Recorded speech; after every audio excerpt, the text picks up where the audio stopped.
Mesdames et messieurs, bonjour, bienvenue sur cette nouvelle édition de la Big Interview, cette fois-ci avec la star de Grenoble, on peut dire que ça comme ça, Lambert Hamon lui-même qui est de passage sur Paris. Alors l'occasion est rêvée de le faire passer pour la Big Interview qui changera un petit peu parce qu'on a déjà eu Maxime Langlois et Karl Gabier qui sont des joueurs de Villeneuve, Geoffroy Tijoux qui est le sélectionneur de l'équipe de France et donc maintenant Lambert Hamon, j'allais t'appeler Benoît Hamon mais ça n'a complètement rien à voir. Pas de ma famille, non. Toujours est-il que c'est toujours une joie d'avoir des joueurs qui sont un peu loin de l'Île-de-France. Grenoble est une magnifique occasion et donc c'est avec plaisir qu'on te reçoit. Normalement c'est Johan qui aurait dû assister à ça et faire l'interview mais malheureusement il n'est pas dispo. J'ai quelques heures de sommeil à rattraper mais c'est toujours une joie non dissimulée que de t'avoir, donc aussi bienvenue. Comment ça va Lambert ? Ça va super bien. Merci de m'accueillir déjà. Ouais. Comme tu as dit, j'étais de passage à Paris, donc l'occasion est rêvée. Et non, j'ai hâte. J'ai regardé les autres interviews, j'adore le format. Et voilà, c'est à moi de me lancer là-dedans. Bon, c'est cool. Je suis sûr que tu vas très bien faire. J'ai aucun doute par rapport à ça. La dernière fois, quand tu as eu une interview, c'était pour des questions un peu cons. Mais tu t'en es très bien sorti. Donc, sur des questions tout à fait intelligentes, posées gentiment par des téléspectateurs qui étaient adorables. D'ailleurs, merci pour vos questions. Je suis sûr que ça va très bien le faire. La première question que je vais te poser, c'est toujours la même. C'est une question qui revient et c'est compendieusement un peu toujours effectivement la même question. Est-ce que tu jures de dire rien que la vérité et uniquement la vérité ? Je le jure. Parfait. Geoffroy avait dit des mensonges, mais ça c'est une autre histoire. Mais ça restera entre nous. Ça m'étonne même pas. C'est sûr. Première question, la toute première, donc la plus classique. Quel est ton premier souvenir, et j'insiste bien sur le terme premier, souvenir lié au hockey ? Alors mon premier souvenir, on va dire que c'est pas dans un gymnase ou dans une patinoire, c'est devant chez moi. J'ai commencé le roller hockey grâce à mon voisin qui était professionnel au brûleur de loups. Et c'est ses enfants qui jouent au hockey dans le lotissement où j'habitais. Et dès qu'on me pose cette question, j'ai vraiment cette image qui revient. Okay. Deux amis, deux frères, du coup, les deux là. Et moi, du coup, ça m'a tout de suite attiré, tout ce qui est cross, roller, etc. Et du coup, je suis tombé dedans, un peu par hasard. Mais mon premier souvenir, c'est celui-là. Est-ce qu'on peut faire un big up ? Est-ce qu'ils vont regarder l'interview ? Je sais pas. Oui, bien sûr qu'ils vont regarder l'interview. C'est la famille Crétenant. D'accord. Ils sont très connus. Je crois que Benjamin, qui est plus de mon âge, joue maintenant à Paris 13. Si mes souvenirs sont bons. Thomas était gardien, il jouait à Besançon quand je m'étais arrêté. Mais j'espère qu'ils vont regarder cette vidéo et voilà, je peux pas dire que c'est grâce à eux non plus que j'ai fait du roller hockey. Un petit peu quand même, c'est ce que tu dis. Non mais oui, c'est ça. C'est une grande partie grâce à eux que je fais ce sport-là parce que sans ça, j'aurais pas connu ce sport en fait. Bon, moi je faisais du foot à l'époque, du coup je suis allé au roller hockey grâce à eux. Parfait, voilà. C'est une très bonne réponse et on les remercie du coup, on leur passe un petit coucou. Merci d'avoir initié et en tout cas donné envie à Lambert de faire du hockey. J'ai bugué. Quel est ton parcours en roller hockey ? Mon parcours en roller hockey, alors moi j'ai commencé à ce club de Villers-Bonneau. Oui. Où j'ai fait toutes mes années jeunesse jusqu'en junior. Alors avant c'était pas U17, U20, etc. Donc U20 ça correspond à junior. Et sur ma dernière année, mes 2 dernières années junior, c'est là où j'ai commencé à venir à Grenoble. Donc voilà, j'ai fait toutes mes années jeunesse à Villers-Bonneau, avec qui je garde un souvenir incroyable. Vraiment, ce club, j'ai vécu beaucoup de très très belles choses là-bas, à la fois sur le terrain et hors terrain. C'était vraiment un club très familial, et c'est ça que j'aime et que je retiens exactement. Et ensuite, je suis arrivé à Grenoble. Et je suis encore à Grenoble aujourd'hui. Donc ma carrière en termes de club n'est pas longue, mais en tout cas voilà, j'ai fait Villers-Bonneau et Grenoble depuis 2010. Très bien. Je ne sais pas si vous avez noté, alors la caméra, il y en a une ici, une là-bas et une ici, mais il est très classe Lambert aujourd'hui parce qu'il poursuit la longue tradition des cravates et des costumes à FMT. Vous aviez vu Max pour la première fois avec une cravate, vous avez vu Geoffroy avec un beau costume, mais la personne qui est en charge de ce studio lui a spontanément dit que c'était un super ensemble, donc encore bravo pour ton choix, c'est magnifique. Et je trouve que ça, je ne sais pas ce que vous en pensez, dites-le moi en commentaire, je trouve que ça ajoute quelque chose, encore une tonalité supplémentaire à l'ensemble. C'est gentil. Bravo. J'ai fait l'effort. C'est magnifique. Bravo. On continue sur Villarbonneau. Une question qui a été posée par quelqu'un de Villarbonneau et il y a eu quand même quelques preuves d'intérêt sur ça. Est-ce que tu as un souvenir qui se dégage de Villarbonneau? Est-ce que vous avez fait des great achievements sur certains moments? Les souvenirs... alors... J'ai été champion de France poussin pour ma première année où on fait une compétition. Je joue avec des Théo Fontanil, des Benjamin Lapreza.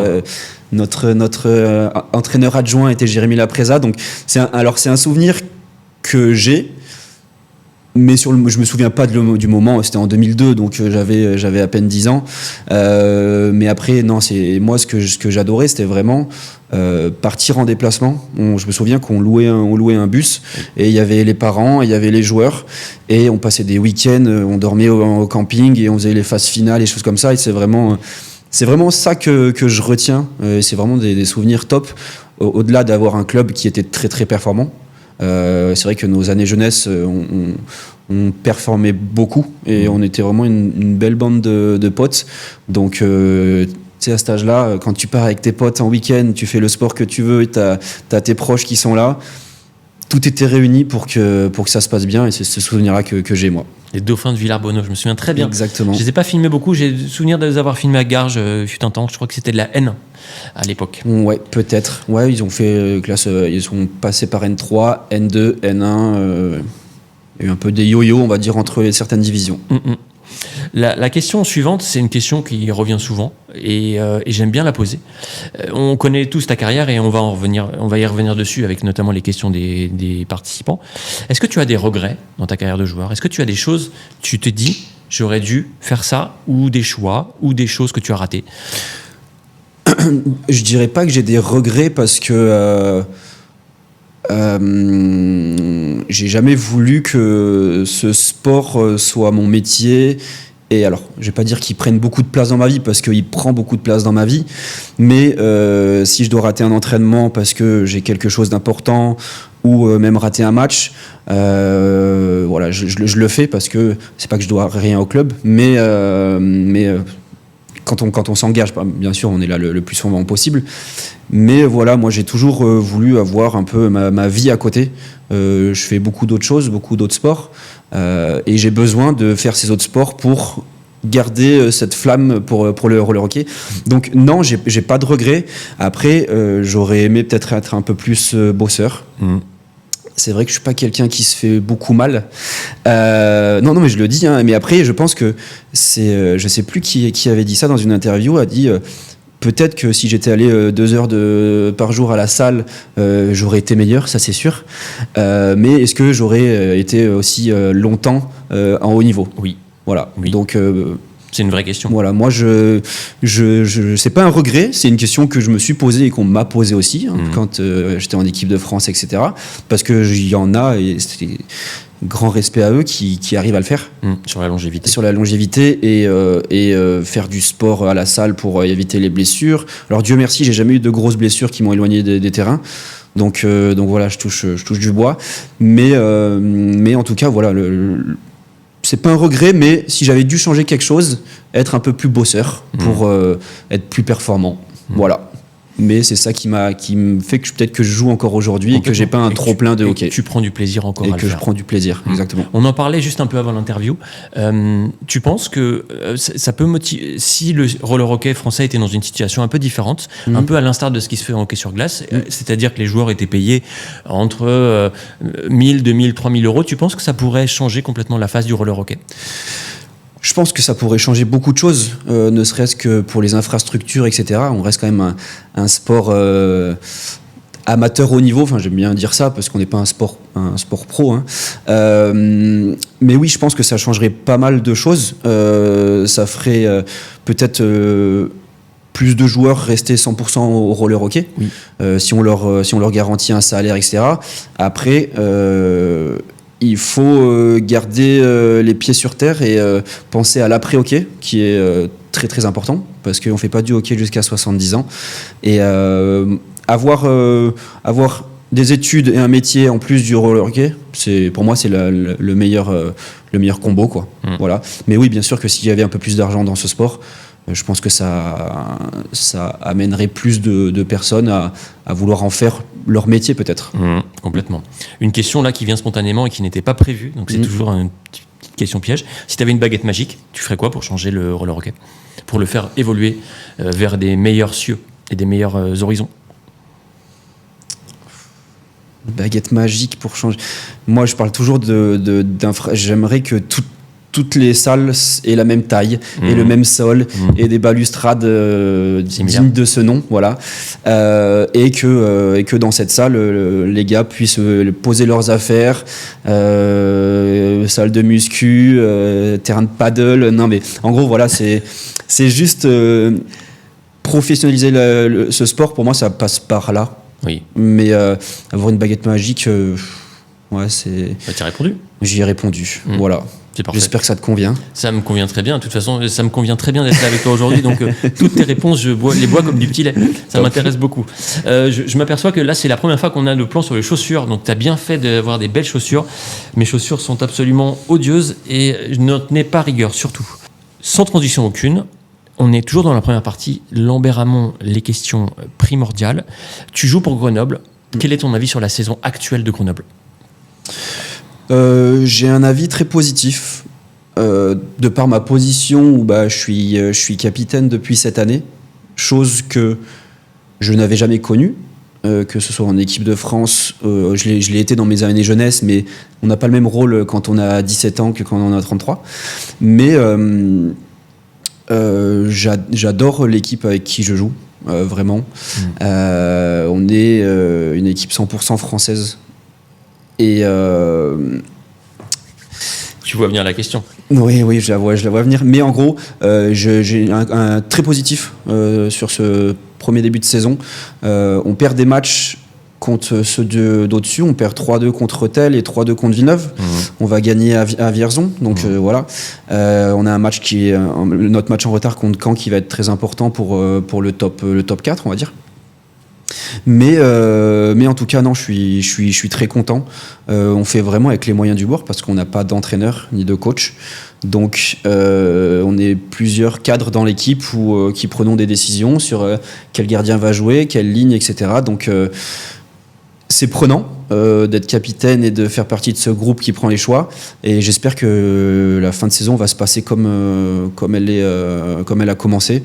Du moment que les gars, moi, à la fin de la saison, ils disent franchement, j'ai pris du plaisir. Alors, bien sûr qu'on y va pour gagner des titres, sinon on jouerait pas en élite. Mais du moment que les gars, si je fais un débrief avec eux à la fin, ils disent franchement, on a pris du plaisir, on s'est battu avec nos armes et on a donné tout ce qu'on pouvait. Moi c'est réussi. C'est ça que j'attends et c'est pour ça que je fais ce sport-là. Donc voilà. En termes de place, vous voulez champion. Qu'est-ce qui serait une satisfaction pour vous, à vos yeux ? Je pense que pour parler aux gars là, c'est beaucoup dans la tête la Coupe de France. Parce qu'on a une équipe très jeune. En plus, nouveau lieu.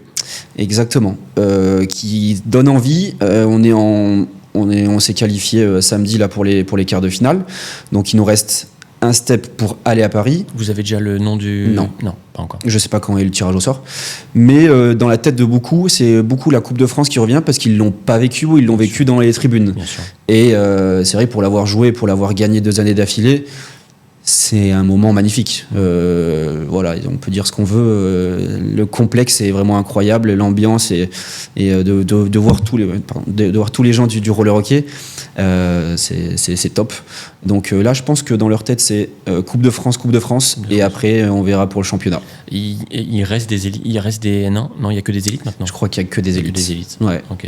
Tous les matchs, il y avait beaucoup de élites contre des N1 ou des N2, ouais. Et les élites ont gagné. Ok, très bien. Ça,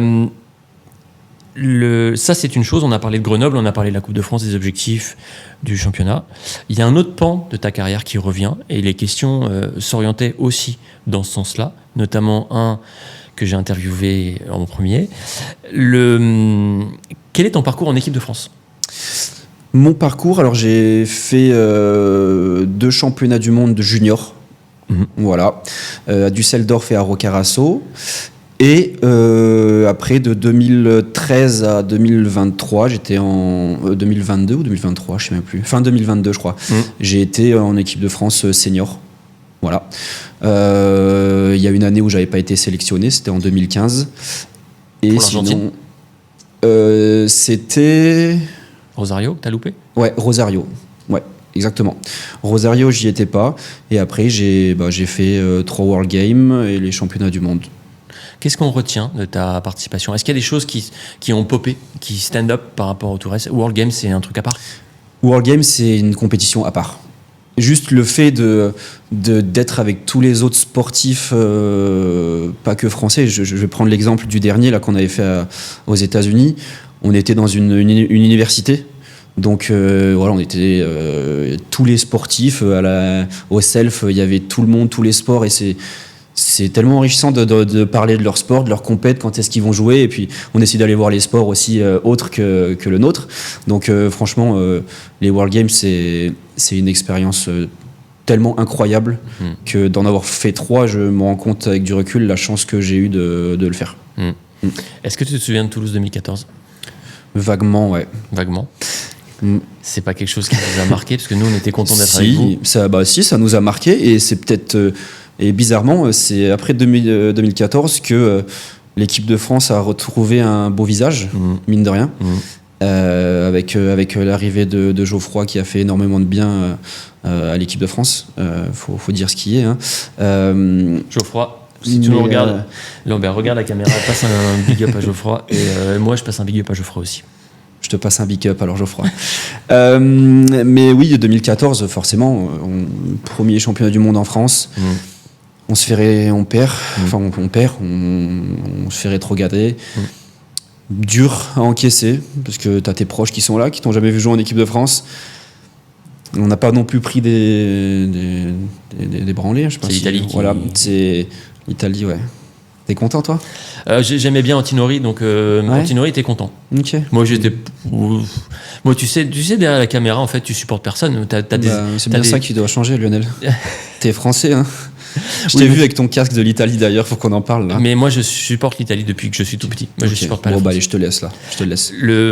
Mais Antinori était content. Ouais. Alors je partageais pas forcément parce que j'étais aussi avec vous, mais nous FMT on est des Suisses, hein. On est neutre. Ok. Donc, non mais voilà. On aime tout le monde. Je plaisante, hein. Mais oui, c'est pas un été facile. C'était pas un été facile à vivre. C'est sûr. Voilà. Et quand tu rentres. Tu te poses des questions, hein. Oui. Tu te poses des questions. Et la Chine? La Chine, c'est l'inverse, hein. La Chine. Après, on avait quand même un groupe très très très soudé, et en Chine, on y arrivait vraiment sans peur, quoi. On fait pas un très bon début de championnat du monde dans les phases de groupe. On n'est pas très très bon. Mais après le quart de finale, on a été vraiment monstrueux, et franchement, de me dire que j'ai pu être champion du monde avec la première équipe senior, franchement, avec du recul, c'est du kiff. C'est du kiff, ouais. Et on en reparle toujours avec les gars de la Chine. En plus, le contexte était fou, quoi. On est hyper loin. Ouais. Tout était aligné pour qu'on ramène cette coupe et cette médaille d'or. Donc franchement, ouais. Top. Je pense, pour l'avoir vécu en Argentine, que plus c'est loin, mieux c'est. Ouais. Parce que t'es isolé et t'es un peu c'est comme un mec sur la lune. Tu sais, Neil Armstrong, là, il donnait des nouvelles à tout le monde. Et vous étiez un peu comme ça. Et puis il n'y avait pas encore l'avènement complet des réseaux sociaux. Ouais. Vous étiez vraiment le centre du monde. On était dans notre bulle, et puis et les réseaux sociaux, on se rend pas compte, mais les mots parce qu'on regarde des fois, hein, les commentaires, etc. Ça fait tellement du bien quand on est loin de se raccrocher un peu de ceux qui nous supportent en France. Franchement, c'était très plaisant. Il y avait, je crois que c'était Renaud Crinier, justement, avant les quarts de finale, qui avait envoyé un message à nos proches, pour qu'ils nous fassent un petit mot, et qu'ils nous l'a lu en début de match. Et tu sentais l'émotion des gars, voilà, qui disaient, pour Karl Gabillet, il y a Mimi qui te fait ce petit mot. Et c'était juste avant le match. C'était à double tranchant. On a découvert ça avant le match. Voilà. Renaud nous a dit, voilà, vous avez des petits mots de vos proches, et il les a lus à voix haute. C'était émouvant. C'était très émouvant, mais ça te met un petit coup de boost en disant, punaise, tous les sacrifices que je fais là, je rate des mariages, je rate des anniversaires, je rate des choses dans la vraie vie, on va dire. Mais quand tu arrives à ça, c'est incroyable. Magnifique. Ouais. Magnifique. Je crois qu'on pourrait pas finir cette première partie mieux que ça. Parfait. Donc bravo déjà pour cette première partie qui vient de s'écouler. Ça fait à peu près 20 minutes qu'on est en train de causer. Okay. Et le temps a passé incroyablement vite. Donc merci pour ta contribution. J'ai devant moi, pour la transition, une petite casquette. Make hockey great again. Qu'est-ce que tu peux me dire par rapport à ça ? Ça, c'est des jeunes grenoblois qui ont créé leur marque qui s'appelle Snipe. C'est vraiment des gars super. J'espère que tu auras l'occasion de les croiser si tu viens à la Yetis Cup, parce qu'on fait une équipe du coup avec Snipe et voilà, ils font des roues, ils font des crosses. Je vous invite à regarder leur Instagram et leur site, parce qu'ils font vraiment des choses top, personnalisables surtout. Et vraiment c'est vraiment une marque top, vraiment top. Voilà, c'est tout ce que j'ai à dire. Ils débutent dans le milieu du hockey, hein, bien sûr. Ils ont tous été des très bons joueurs de hockey, et voilà, ils se lancent un peu là-dedans, et franchement, moi, j'en suis ravi. Et puis tous les retours que j'ai, surtout sur le matos, j'ai que du positif, donc voilà. Pourvu que ça dure. Pourvu que ça dure et que ça continue comme ça, exactement. Ouais. Bon, on parle de Snipe, on a des sollicitations pour parler aussi d'autres matériels. Nous, faut pas oublier qu'on est fidèle historiquement un peu à Bauer, qui nous a soutenus dans le passé et qui continue de nous soutenir parfois. Donc merci les gars, merci Marius, merci Arnaud, merci tout le monde de l'équipe Bauer. On vous fait un big up, on vous salue et puis on vous dit surtout à très vite. Maintenant, on va passer à la deuxième partie qui est toujours la plus rigolote, parce qu'il y a beaucoup de monde qui t'a posé des questions évidemment. Le premier, c'est Valentin Gonzalez. Et Valentin Gonzalez, il te pose la question suivante. J'y arrive dans un tout petit instant. Salut tout le monde, c'est Lionel, j'espère que vous allez bien. J'ai une petite question pour toi, Lambert. Quels sont tes 3 meilleurs souvenirs liés au roller hockey que tu as eu dans ta carrière ? Et c'est tout. Je vous fais un gros bisou, ciao. Est-ce que tu as des souvenirs avec Valentin Gonzalez ? Parce qu'il y a forcément des choses à dire avec ce joyeux personnage. Valentin, qui est vraiment une personne incroyable. Je le dis souvent quand on me parle de lui. J'ai des souvenirs. Alors malheureusement, j'ai pu jouer qu'une année avec lui à Grenoble. C'est l'année dernière. Et ça a confirmé ce que je pensais de lui. Vraiment, c'est un phénomène, mais toujours dans le respect, dans la bonne humeur. C'est un gars qui est toujours disponible et qui est très fort au hockey. Et oui, des souvenirs avec Valentin, j'en ai. Je vais pas tous se les dire parce qu'on n'a pas énormément de temps. Mais non, voilà, et en équipe de France aussi, voilà, on a quand même une différence d'âge, on va dire, mine de rien. Quel âge tu as ? Quel âge il a ? 33, il doit être autour des 25-26, je pense. Mais lui, comme Théo Faucheran, c'est deux gars qui sont incroyables, quoi. Voilà, j'ai que du bien à dire d'eux. Et oui, j'ai des souvenirs avec lui, des bons et des mauvais, j'en ai pas du tout. Et un meilleur souvenir qui te viendrait spontanément, avec lui, qui serait admis de dire à la caméra. Ouais, la dernière soirée au World Game aux États-Unis, on avait passé une bonne soirée. Et voilà, je pense qu'il s'en souvient un petit peu. Parfait. On veut pas forcément. Non, mais il y a rien de. Sinon, je l'aurais pas dit. Hein, je veux pas le mettre dans l'embarras. Hein, mais non, c'était vraiment. Il fait souvent des vlogs. Il répondra dans un blog. Moi, c'était ma dernière compétition. Après, je savais que j'ai arrêté. Il y avait l'Argentine qui arrivait quelques mois après, mais je savais que c'était mes derniers World Games, et du coup je profitais un peu de tout le monde et de toutes ces choses-là, et Valentin il en fait partie, donc voilà. T'as bien raison. Merci Valentin pour ta question, c'était magnifique. Une deuxième question, est-ce qu'il y a un joueur qui t'a inspiré en équipe de France ? Est-ce que tu as un joueur référence, un joueur modèle en équipe de France ? Mais il est en équipe de France et il est à Grenoble, enfin il a été à Grenoble, c'est Jérémy Lapreza. Tu vois, tout à l'heure, je te parlais de travail, d'abnégation, etc. Et lui, c'est vraiment le joueur que toutes les équipes aimeraient avoir dans son équipe. D'accord. Parce que c'est un capitaine exemplaire. Il travaille énormément en dehors du hockey. Plus que toi. Plus que moi. Mais de toute façon, tu peux demander à n'importe qui. Je pense que tout le monde te dira qu'il bossera plus que moi. Tu veux remettre une couche ou non, c'est Pas du tout. Non, je rigole. Non. Alors, non, je rigole. C'est pas comparable. C'est pas comparable. Jérémy, c'est vraiment un joueur référence. Et au-delà d'être un joueur référence, c'est un ami aussi. Et je me rendais pas compte quand je jouais avec lui. Mais quand il est parti, je me suis rendu compte du vide qu'il a laissé, que ce soit dans le vestiaire et sur le terrain, parce que au-delà d'être un des meilleurs joueurs français, peut-être même le meilleur joueur français. Dans le vestiaire, il avait un aura, il était respecté par tout le monde. Quand il parlait, ça bronchait pas. Et il avait toujours les mots justes. Ouais. Les mots justes, voilà. J'ai jamais vu Jérémy s'engueuler avec quelqu'un. Bon, il a parlé un petit peu aux arbitres de temps en temps, ce qui est son rôle. Mais en tout cas, non, c'est vraiment, pour répondre à Wissem, c'est ce mec-là qui est, pour moi, en équipe de France et à Grenoble, une référence. Super. Évidemment, Wissem posait la question aux Yetis, mais la réponse est évidemment la même. C'est la même. Jérémy Lapreza sur les deux. Parfait. Que représente l'équipe de France pour toi ? On en a un peu parlé, mais Ouais. Quel sentiment ça te procure ?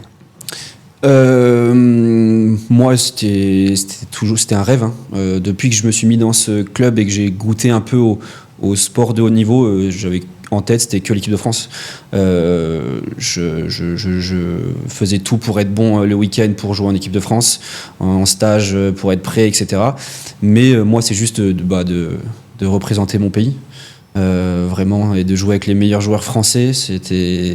J'ai connu deux choses où j'étais le petit jeune de 20 ans qui arrive et l'ancien de 30 ans qui va partir. Donc vraiment, ça a évolué comme ça et j'ai joué avec tellement d'excellents joueurs et d'excellents gars que moi, c'est ça. Pour moi, l'équipe de France, c'est ça, quoi. C'est représenter son pays, faire des sacrifices, parce que, comme je t'ai dit tout à l'heure, on en fait, mine de rien. Mais quand tu vas chercher des médailles à chaque Marseillaise, moi, j'avais la boule au ventre, quoi. Vraiment, la boule au ventre. Cette Marseillaise, ça me met les frissons. Et que je l'entende devant un match de handball ou quand je vais voir les gars jouer, j'ai toujours la même chose. Et je me vois avant un match, ça te met les poils, quoi. Franchement, voilà. J'espère que j'ai bien répondu, mais en tout cas, l'équipe de France, pour moi, c'est ça. C'est beau. C'est beau. La prochaine question, c'est Matteo Caspani qui te la pose. Et la question, la voici. Et je crois savoir qu'il n'est pas tout seul sur cette vidéo. Ça promet. Salut Lionel, salut Lambert. Salut Lambert et Lionel. C'était coéquipiers préférés, Adrien Romanas, Sacha Boquin et Matteo Caspani. On avait une petite question pour toi. On connaît tes talents d'all-in et on voulait savoir contre qui as-tu fait ta plus belle défense en marche avant. Des bisous. Bisous Lambert. Tu vois, on me demande des fois pourquoi on n'a pas beaucoup de titres à Grenoble. Je ne pouvais pas imaginer de meilleur début de. Voilà, on me demande pourquoi on n'a pas beaucoup de titres. Tu vois, ces trois-là, c'est ceux qui jouent avec moi, que je vois minimum 3 fois par semaine. Donc, qu'est-ce que tu veux ? Ils sont gentils, hein. Franchement, ils sont gentils. Hein. Mais voilà, bon. Je vais y répondre. Alors, ça va être une réponse très rapide, hein, parce que... Explique le contexte. Le contexte, en fait, c'est que à l'entraînement ou même quelques fois en match, je fais pas des défenses qu'on doit apprendre à l'école des hockey, on va dire. Donc, quand il parle de all-in et de marche avant, c'est que quand j'ai la flemme de freiner, je fais un all-in, je tente, quoi. Et du coup, à l'entraînement, ils jouent contre moi, donc ils en sont les principaux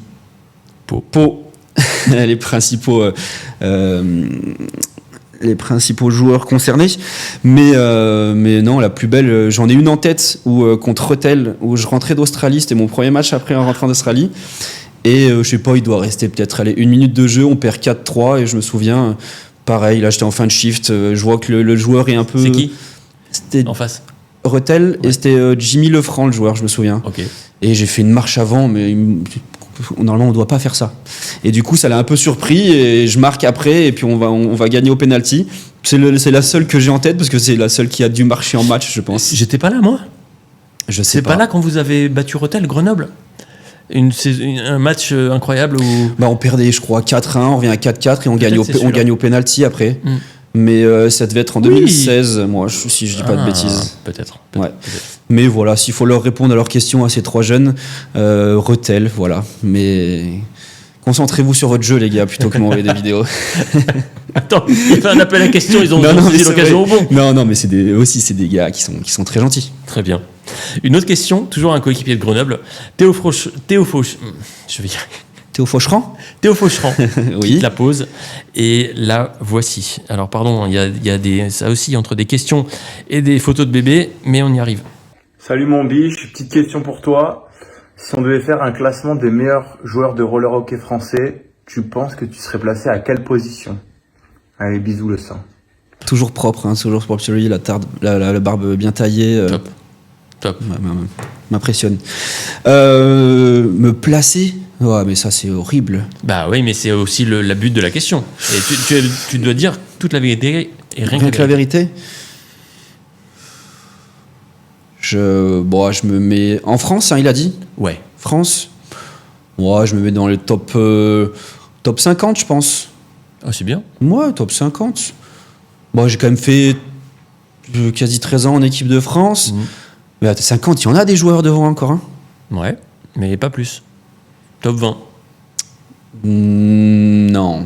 Déjà, top 20, je regarde avec tous les joueurs qui j'ai joué. Ouais, mais là, tu vois, je réponds un peu avec modestie. Mais j'en sais rien. Franchement, je sais pas. C'est ultra compliqué. Il y a des joueurs contre qui j'ai jamais joué, que je regardais quand j'avais 10 ans. Qui des Geoff Tijoux. J'ai jamais joué contre lui avec lui en équipe de France. Des Julien Thomas, des Renaud Crinier, tu vois, des joueurs, on peut en trouver. Hein. Et allez, top 40, allez. On va couper, allez, top 40. C'est mieux. Allez, on part là-dessus. Super, un peu moins de modestie, un peu plus de Voilà, réalisme. exactement. Bah non, mais je pense que je suis là-dedans, ouais. Super. Génial. Une question de Maroussia. Alors Maroussia, merci pour ta question. Je ne te connais pas personnellement, mais celle-ci est extrêmement intéressante. Quel est le joueur avec lequel tu as eu la meilleure connexion, ou tu as encore la meilleure connexion sur le terrain? Ça va être un joueur avec qui j'ai joué, et c'est Hugo Noturno. Oh. Hugo Noturno, au-delà d'être un joueur qui a joué Coyetis, ça a été un peu mon mentor, parce que quand je suis arrivé en 2010, j'avais 18 ans, et j'ai tout de suite joué avec lui sur sa ligne, et c'était un régal, c'était vraiment un régal. Jamais un mot plus haut que l'autre, toujours encourageant, et c'est une grande partie grâce à lui que j'ai aimé ce club, parce que vraiment il représente tout ce que le club veut véhiculer, et franchement Hugo Noturno, voilà, c'est vraiment un mec avec qui on se trouvait très bien sur le terrain, et je savais que même si je défendais mal ou des choses comme ça, j'allais pas m'en prendre une derrière la tête sur le banc. Donc non, vraiment ce joueur-là et ce gars-là, c'est rien à dire, ça a été mon mentor, et je suis très fier d'avoir joué avec lui il y a autant d'années, parce que il a dû arrêter en 2018 peut-être, 2018-2019, et un peu pareil comme Jérémy, on se rend pas compte de la chance qu'on a quand on joue avec eux, mais quand ils partent, ça laisse un sacré vide. Donc voilà, pour répondre, c'est Hugo Noturno avec qui j'ai eu la meilleure connexion sur le terrain. L'équipe de Grenoble qui a été la plus forte, ou qui est la plus forte, c'est laquelle selon toi? Il y a une année où on finit vice-champion. À Rotel? Ouais. On avait Woods, Walzer, Bézio, Lapreza, tout ça. C'était différent. Avant, c'était au nombre de buts, c'était au goal average. Et du coup, on perd de 4 buts chez nous.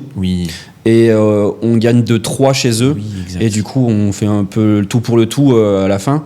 Et on perd, je crois, de 1 ou 2 buts à la fin. Mais c'était pas le même format qu'aujourd'hui, à 2 matchs vainqueurs. Mais on avait une équipe monstrueuse à ce moment-là. Vraiment une équipe monstrueuse. Donc je pense que c'était l'année où on était les plus forts. Et après, il y a l'année dernière, je trouve qu'on avait une équipe très homogène et très forte. On n'est pas loin de taper Rotel chez eux. On perd au match 3. Mais je pense que c'est celle de 2014 qui était la plus forte. Okay. C'est vrai qu'elle était... On avait des beaux noms. On avait vraiment des beaux noms. Top. Alors, la question suivante, c'est quelqu'un qu'on aime beaucoup aussi chez FMT, c'est Antoine Rage, qui te pose cette question. Antoine, c'est à toi. Antoine Rage, ton ex-coéquipier, toujours ami et adversaire. Petite question bien intéressée, qu'on t'a déjà posée. Quand est-ce que tu sors de ta retraite internationale? J'attends avec impatience la réponse. Mais ce n'est pas la seule, puisque on a déjà aussi un autre pépère qu'on connaît bien, qui te pose la question suivante. Salut mon Lambiche, j'espère que tu vas bien et que Lionel n'est pas trop dur avec ses questions. Moi, j'avais une petite question pour toi. Tout le monde sait que la saison dernière a été l'une de tes plus belles saisons. Cette année, elle commence très bien aussi, donc je voulais savoir si tu ne t'étais pas arrêté trop tôt en équipe de France. Bisous, bisous. Alors non, je ne retournerai pas en équipe de France.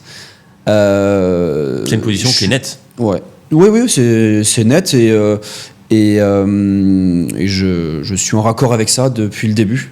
Quand j'ai décidé d'arrêter, je savais que c'était pas pour revenir l'année d'après ou 2 ou 3 ans après. Avec tout le respect que j'ai pour l'équipe de France. Et pour ceux qui le font. Voilà, ceux qui le font. Mais voilà, je me sens plus de faire ces efforts, partir en stage, comme je disais tout à l'heure, rater des choses, des événements de vie, voilà, des mariages, des anniversaires que j'ai dû rater, même des vacances entre potes, quoi, on va dire. Donc non, l'équipe de France, ça prend du temps, ça prend de l'énergie. Et mentalement, ça reste dur parce qu'on essaye d'être toujours au top. Alors, je dis pas que je veux pas toujours être au top aujourd'hui, mais en tout cas, l'équipe de France, c'est derrière. Et je suis très fier de l'équipe qu'il y a aujourd'hui parce que c'est des jeunes qui font des belles perfs. Je pense qu'ils sont très très bien entourés. Ils ont un staff qui est vraiment très très bon. Donc non, de les voir performer, c'est très plaisant, mais ça sera pas avec moi. Voilà, donc tu vois, la question de Karl, je suis sûr qu'il va nous faire un retour, lui, et Antoine, il est plus ou moins en train de revenir. Donc, Oh, tu lâches des scoops là? mais Antoine, il a fait le match de gala. Oui, mais Donc, voilà. on parle d'Antoine et aussi, on parle aussi de Karl. Ah, Karl, je sais pas. On verra. Je l'ai croisé hier, mais on parle pas trop de hockey quand on se voit. Mais après, s'il veut le faire, c'est tout à son honneur. C'est pas parce qu'on dit qu'on arrête qu'il faut qu'on arrête définitivement. Et puis, Mais voilà, on peut changer d'avis. Et puis, si on se sent capable de faire tous ces efforts-là, faut y aller. ils ont encore la pêche, les deux. Ils ont encore la pêche, les deux, ouais. Ils ont encore la pêche et je les vois très bien dans ce groupe. Mais moi, non. Moi, c'est du passé. Et puis, j'ai aucun regret d'avoir arrêté. Et j'ai pas arrêté aussi tôt, on va dire. J'ai quand même arrêté. J'avais la trentaine. Comme j'ai dit, j'avais fait quasi 13 ans. C'est Un beau parcours. C'est un beau parcours et ça prend du temps. Voilà. Très bien, très clair. La question suivante, qui est la question numéro 15, qui est une question qui ne cesse de cristalliser les attentions au sein des championnats, qui porte sur la présence des joueurs étrangers. Toi, Lambert Hamon, quelle est ta position vis-à-vis de ces joueurs qui arrivent et qui repartent dans le championnat français? Alors moi, je suis pour à 200% qu'il y ait des joueurs étrangers dans la Ligue Elite. Parce qu'ils apportent un niveau de jeu qui est incroyable. C'est eux qui rendent... non, je vais pas dire ça, c'est peut-être un peu gros, mais... Pas uniquement. Non, pas uniquement, mais ils rendent la Ligue Elite très attractive.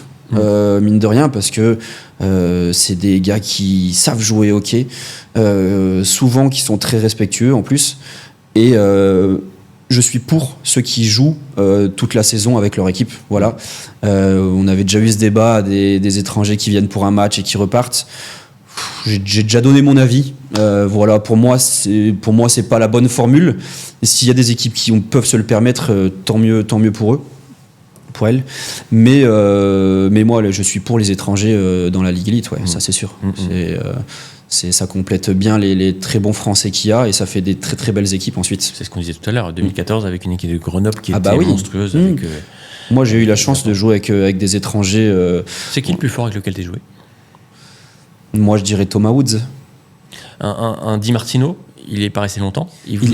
En fait, tous les joueurs sont très bons. Ouais. Mais Thomas Woods, il était très engagé dans le club, je trouve. Voilà, il avait la chance aussi de faire ses études en parallèle et du coup, il s'est créé aussi un autre groupe d'amis. Donc, c'était pas que je me lève à midi, je mange, je fais une sieste et je vais à l'entraînement. Il avait quand même une certaine routine et c'est ça je pense qu'il a été épanoui à Grenoble et quand tu es épanoui dans une ville, forcément, dans ton sport, après, tu es très très fort. Mais après, Thomas Woods, j'ai pas besoin de le présenter, c'est la classe. C'est la classe et c'est un joueur tellement beau à voir jouer que pour moi c'est Thomas le meilleur joueur avec qui j'ai joué. Ouais. T'es fort, hein. Ah ouais? T'es fort parce qu'en fait la prochaine question, tu parlais de Thomas Woods qui est beau à jouer, ouais. Beau à voir jouer. Une question qui t'est posée, comment tu fais pour être aussi beau? Qui a posé ça? Je sais plus. Comment je fais? Ouais, je sais pas. Ça, c'est ma skincare routine, je pense. Je crois que Hugo Robuffet est valide. Je crois que Hugo Robuffet m'avait dit pose une question comme ça, mais la question ne vient pas d'Hugo. La question vient de quelqu'un d'autre. Je trouverai la réponse. Tu peux t'adresser à cette personne. Comment je fais? Je sais pas. C'est mes parents qui m'ont donné ça. Hein. Ils m'ont donné ça, et puis non, mais après, c'est une question. C'est horrible à répondre à ça. C'est FMT, hein. Ouais, c'est la FMT, ouais. Je sais pas. C'est comme ça. Non, mais j'aime bien m'habiller, j'aime bien prendre soin de moi. Bravo. Voilà. Après, ça plaît pas. Hein. C'est comme ça. Mais moi, je me plais, c'est l'essentiel. Et c'est le principal. Hein, bah voilà. Super. Une question de Théo Fontanil qui te pose la question suivante. Est-ce que tu as une idée de ta potentielle reconversion que tu pourrais faire après ta carrière? N2, coaching, paddle ou golf? Théo, ça va dépendre de lui. Voilà, si je peux te répondre, Théo, si tu reviens à Grenoble et que tu me dis on va jouer en élite tous les deux, on jouera en élite tous les deux. S'il veut que je sois son binôme de paddle, je serai son binôme de paddle. S'il veut qu'on aille jouer en N2, j'irai jouer en N2.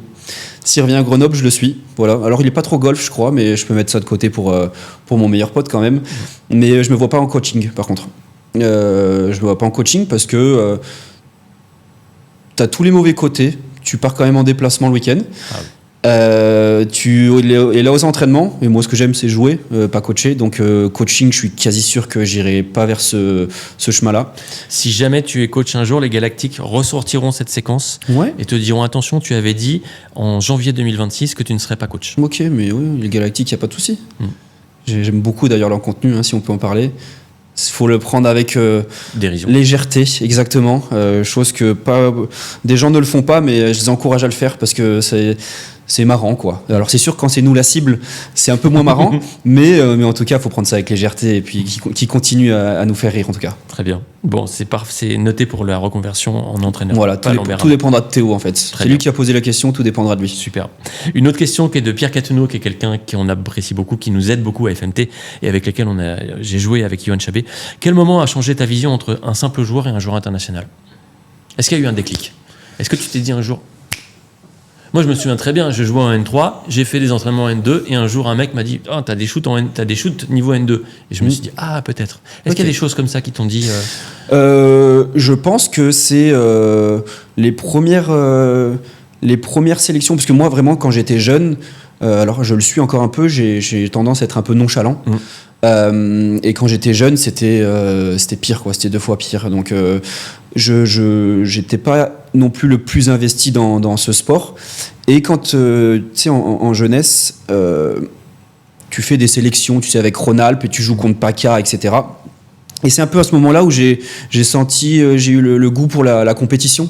Parce que quand tu as des sélectionneurs qui sont là et qu'ils te regardent, c'est prenant.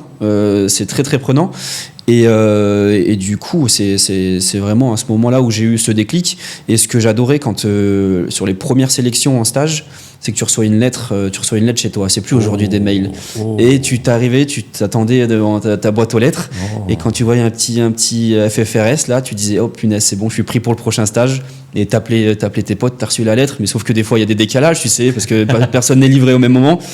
Et ça, j'adorais ce format un peu à la pression de dire t'as une lettre de la FFRS, tu dis c'est bon, au prochain stage j'y suis, quoi. Mais après je te parle de ça, c'était en 2009, je pense, 2009-2010, donc ça date un petit peu. C'était mieux avant? C'était différent. C'est beau. C'était différent. Non, c'était pas mieux avant, parce que c'est vrai qu'aujourd'hui, avec tous les outils qu'ils ont en place, on est plus réactif. On joue à 15h, à 19h, on peut voir des images de notre match et dire voilà, ça va pas, ça va. C'était pas mieux avant, c'était complètement différent. Il y avait beaucoup plus de humains, on va dire.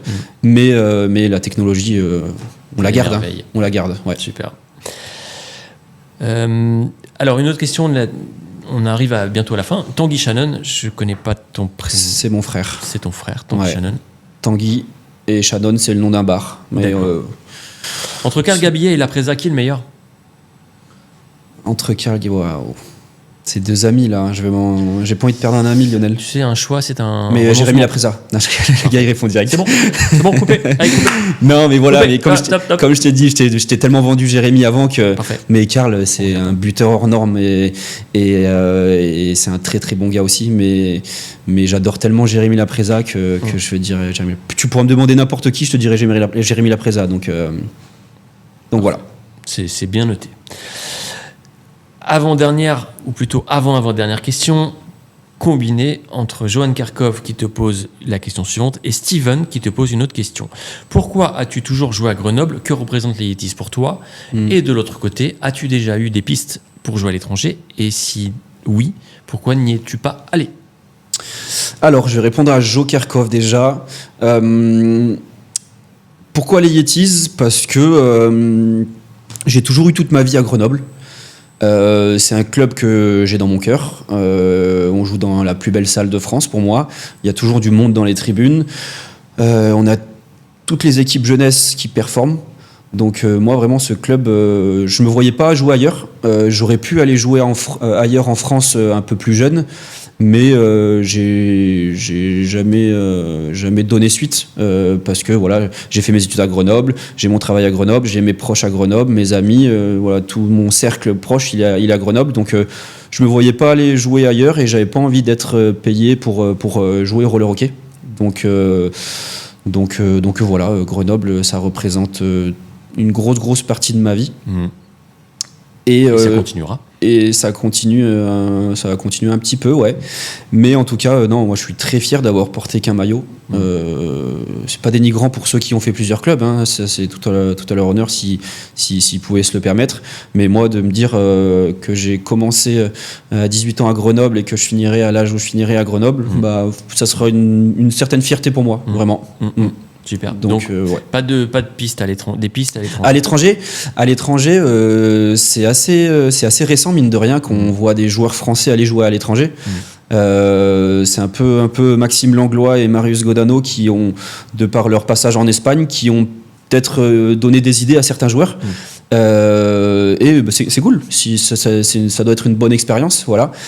Et de pouvoir de voir en Coupe d'Europe des équipes italiennes et des équipes espagnoles faire de bons résultats, ouais. C'est cool, c'est vraiment cool. Donc qui continue, si des jeunes veulent aller jouer à l'étranger et que vous pouvez, faites-le.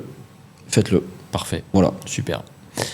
On en arrive à la dernière question parce que c'est une question qui est importante. Comment est-ce que toi tu vois le roller hockey à 5 ans? À 5 ans? Ouais, dans 5 ans. Dans 5 ans? Dans 5 ans. Et ce sera la conclusion. Comment je vois le roller hockey dans 5 ans? Il y a des très belles années encore devant.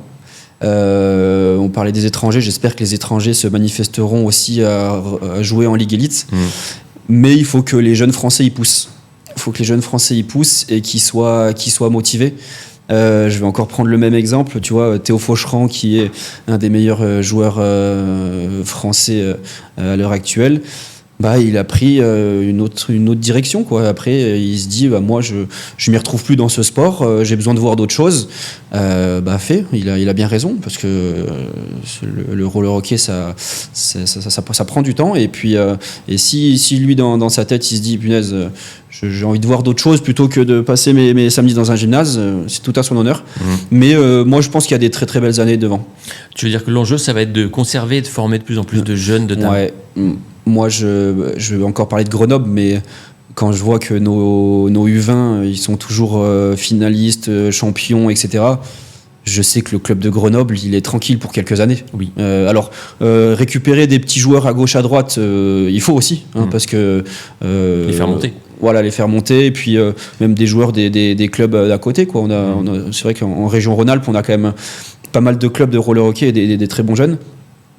Mais ouais, que les jeunes y poussent et que surtout qu'ils se fassent plaisir, quoi. Ça, comme je dis toujours, ça reste que du roller hockey. Ils ont la chance aujourd'hui d'avoir des médias comme vous, de pouvoir être vus.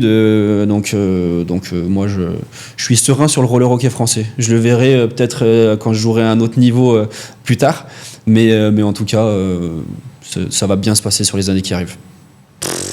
Quelle maîtrise. Quelle maîtrise. C'est la fin de cette interview, de cette big interview. Comment ça a été? Est-ce que ça t'a plu? Franchement, ouais. C'est prenant. Mais c'était vraiment top. Ouais. C'était vraiment top. Ouais. Ouais. Le cadre est sympa. Le cadre est sympa, ouais. Le mec est sympa. Franchement, t'as mis les moyens pour me recevoir et j'en suis très reconnaissant. Ouais, c'est cool. Mais non, franchement, j'avais déjà regardé les autres formats. C'est top. Ouais. C'est cool et ça permet aussi de. Alors, je suis un peu moins connu que Geoffroy Tijoux, Max Langlois et Karl Gabier, mais voilà, après, ils sont top. Alors, je sais pas si un jour t'as prévu que t'inverses. Toi, tu sois interviewé. Tout le monde me pose cette question. Ouais. Mais j'ai pas envie. Moi, je suis bien derrière. Ok.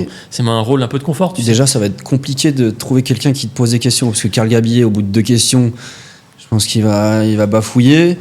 Quel autre jeune peut... On a fait une nuit de la FMT et Ok. je pense qu'on refera une nuit de la FMT 2 dans laquelle on fera des appels aux questions et on nous posera nous-mêmes des questions. Et c'est un Ok. projet. On pourrait faire ça ici d'ailleurs, ça serait pas mal. Ouais, c'est sympa. Qu'est-ce qu'on peut te souhaiter pour la suite? Bonne santé. Oui. Que je continue à prendre du plaisir dans ce sport et dans les autres sports que je fais, voilà. Aussi. Et de rester épanoui dans mon milieu professionnel aussi. Ouais. Voilà. C'est le plus important. J'ai pas répété, mais on me l'a posé pour les vœux, donc voilà, c'est ça et que mes proches sont en bonne santé également, parce que voilà. Mais sinon le reste après tout cool. Hein, là. Accessoire. Ouais, le reste Ça marche. ça se passera bien. Superbe. Merci beaucoup Lambert. C'était un plaisir de t'avoir avec nous. Ça clôture cette 4e Big Interview qu'on a eu plaisir aussi à tourner avec les autres personnes et notamment avec toi. Comment ça se passe pour la suite? La suite, mon environnement professionnel est un peu chamboulé, personnel encore plus, mais on aura plaisir à vous proposer des contenus similaires au cours des prochaines semaines, voire des prochains mois. Il y aura des tournées d'aventures sur le terrain, puisque Johan va pouvoir pallier un peu à mon indisponibilité. Mais on aura toujours un immense plaisir à vous montrer ce qu'on vous montre depuis maintenant un peu plus de 15 ans. Merci pour votre soutien, merci d'être toujours aussi fidèle à la FMT, c'est un vrai bonheur de vous savoir engagé et que vous appréciez le contenu. J'ai toujours tendance à dire que seule la crainte de la folie nous fera baisser le drapeau de l'imagination. On se renouvellera et on vous reverra avec plaisir prochainement. Donc prenez soin de vous, une très bonne année 2026, on vous l'a jamais souhaité mais pour le coup c'est le cas. Très bonne année 2026 aussi à toi Merci Lambert, à toi parce aussi, qu'il n'est également. jamais trop tard encore, on n'est pas fin janvier. Et on vous revoit avec plaisir dans une prochaine Big Interview ou au bord d'un terrain. Salut les gars, à très vite. À bientôt.